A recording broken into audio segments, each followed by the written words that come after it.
Hey everyone, welcome to another responsive design video. In this video, I want to talk about something called media queries. Media queries are like the heart and soul of responsive design. They allow the browser to look at what kind of media it's being viewed on. It's going to be able to look at different qualities of that media and then respond. So in order to do this, we're going to have some HTML here, and I'm using a standard boilerplate HTML that I've been using all along, where I have a grid container, div class grid container that's got a header and an H1 in it. It's got a nav, a UL, a series of LIs with links in them. I have a div called main content that has an article and H2 and 5 paragraphs in it. I'm just going to collapse the article so you can see where that ends. So you can see that its main content wraps up an article, and then it's got a sidebar with the same thing, an article, an H2, and a series of paragraphs. You've seen this in several videos before. This is standard boilerplate design that I use for most of my demonstrations. I've got a footer down below the main content and sidebar, and then I wrap up my grid container there. Okay? If you don't already have that open, I would take some time to hammer out that HTML and then come back to the video. All right, let's take a look at the styles. I've got a style sheet called normalize.css. I'm not going to go into detail on this. You've seen it in previous videos.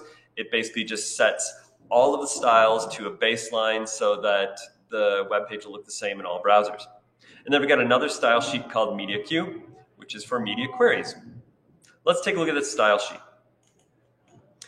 Here is the styles that I have. I've got the font size set for HTML, the header, the H1, and then I've got a baseline default style for my grid container. My default style for grid container is sky blue background and a width of 65.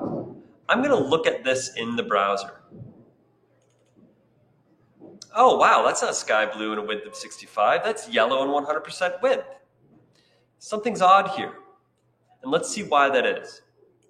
I've got a media query down at the bottom of my style sheet that says at media screen and min width of 75em. This is saying that if I'm looking at this web page on a screen and it is larger than 75em, apply this style to grid container. So we're giving it a conditional set of rules in which it can respond. Let's take a look at how this responds when I get below 75em.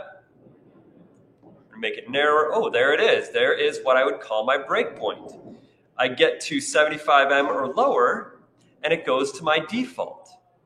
Okay? So this is just a media query. What it does is it sets up a rule by which the browser can respond.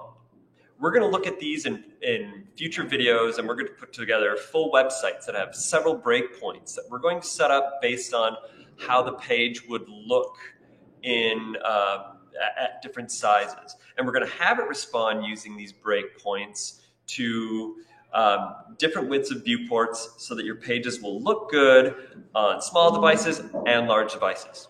Thanks for watching.